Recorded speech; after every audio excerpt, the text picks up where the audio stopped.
Hello and welcome everyone, it's Martin here with Crypto Gains. Happy Monday, and we're beginning the week with an in-depth discussion on Bitcoin and Ethereum sentiment analysis and what it can tell us about the current rally.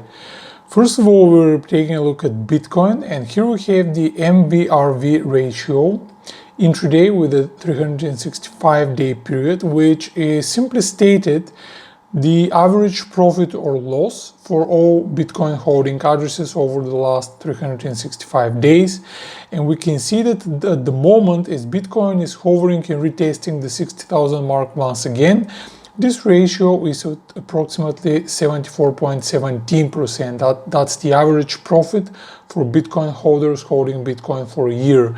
And we can see what's optimistic is that it's quite lower compared to the previous highs which were reached when Bitcoin tended to peak in the past. So although it's not very convincing, it's not quite low, suggesting that there will be strong uptrend, at least it seems that the current valuations for Bitcoin are sustainable. And we can see the very same picture when we take a look at the 30-day period for the MVRV ratio. Only 2.3%, suggesting that for the past 30 days, the average profit of holders is approximately 2.3%. We can see that this is quite lower compared to some of the peaks that we saw near the Bitcoin peaks, suggesting that there is sustainability behind the current move higher. Next, I want to discuss what's going on with the social volume, and first we have a comparison of the overall mentions, the overall social volume of Ethereum on the top and Bitcoin at the bottom. We can see that as Ethereum reached new all-time highs during the weekend and over the last couple of days, we saw an increase in the social volume compared with slight decrease in Bitcoin, suggesting that Ethereum receives far more attention at the moment. And finally, what's quite interesting to observe is that in terms of the social sentiment, or how bullish or bearish, optimistic or pessimistic investors are, Ethereum climbed steadily, and now the social sentiment is above zero, suggesting more of a bullish vibe, while the Bitcoin is considerably below zero, suggesting more of a bearish bias. However, once again, it can be merely an indication that 60K is no longer considered something new, and it's just business as usual for most traders. So let's take a look at the charts and see how we can trade some of these insights. First of all, we're beginning with Bitcoin versus Tether.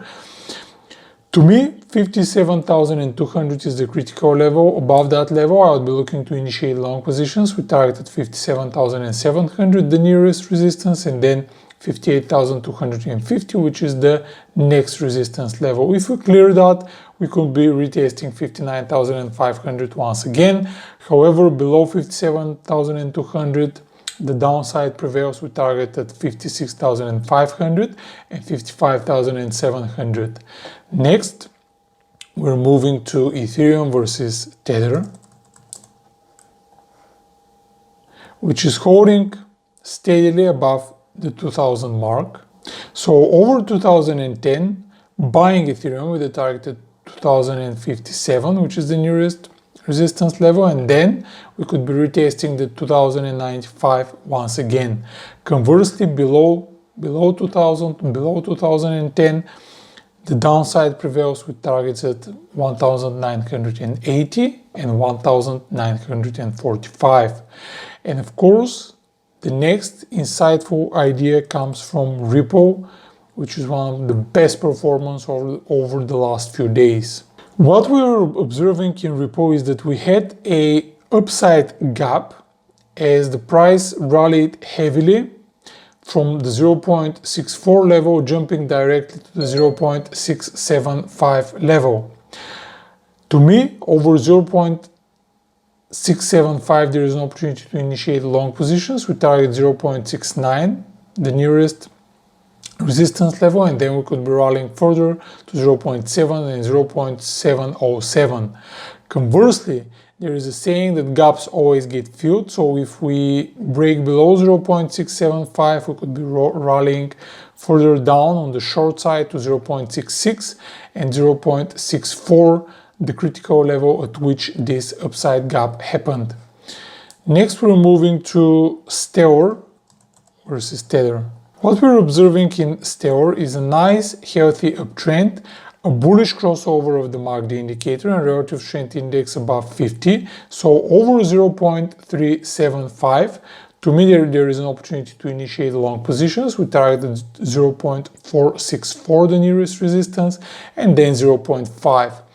Conversely, if we break below the 0.4375, which is the current support level, we could be declining down to 0.425, which is the nearest support based on that ascending support line. But then if we break that level, we could rally further down to 0.413. And finally, a quick insight from Bitcoin SV. This is an idea that I shared with you a few days ago, and you can see that you would have realized very healthy profits. What has changed now is that 220, which was my take profit target, has now become our support or pivotal point for initiating long positions. And of course, the first take profit target comes at approximately 233, and the next one is going to come around 240. Conversely, if we fall below 220, we can see that the nearest support level is around 210, and then below that at 200. So here are the ideas for today and some insightful analysis on the sentiment in Bitcoin and Ethereum. As always, keep learning with the video education section, and importantly, join the Crypto Signals Made Easy channel for lots of insightful articles and trading ideas. Thanks for joining me today. Trade wisely and have a good week. Bye bye. Hey, thanks a lot for tuning in, and if you liked what you see and you're not already with us, click on the link in the description below and become part of the StormGain community. That way you will never miss another opportunity and you will become a more profitable crypto trader. See you soon.